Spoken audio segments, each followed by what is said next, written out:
তুই কি মনে করছস মাতবার সব কোনো খবর রাখে না? তুই আর তোর সামসা মন্টু মেম্বার মিয়া বাড়িতে গেছিলি, আমরা সব জানি। তুই সাহস পাইলি কেমনে?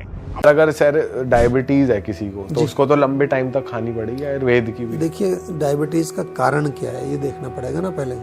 डायबिटीज़ लाइफस्टाइल से भी होती है, बैठने से भी होती है, खाने से भी होती है, जेनेटिक भी है, इमोशनल प्रॉब्लम से। आजकल इमोशनल लोगों को बहुत हो रही है, दवाइयों के दुष्प्रभाव से होती है। बहुत लोगों को आपने देखा होगा, वो कहते हैं जी मैंने कुछ दिन कुछ स्टेरॉयड लेने पड़े थे, उससे मेरी शुगर बढ़ गई। आयुर्वेद में चरक में लिखा है, हमारे चरक संहिता में लिखा है कि अगर आपका डायग्नोसिस सही है और आपको पैथोजेनेसिस यानी कि संप्राप्ति समझ आ गई है तो फिर चिकित्सा तो बड़ी आसान है।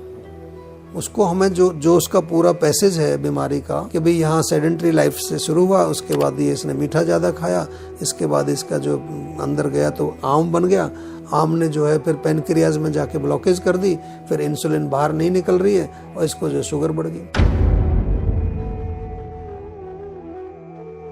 আচ্ছা ঠিক আছে ব্যাটারি, মানলাম আজকে তোর জন্মদিন না, কিন্তু তুই যে ভয়েসটা পাঠাইছু পাশ থেকে কোন মেয়ের গলা শোনা যাচ্ছে, তুই কোন মেয়ের সাথে রইছু এই সুধীর ভাই? তুই বলে বেকআপ হয়ে গেছে তোর, মাগিবাজি বাদ দিস নে হনগুদ মারানি।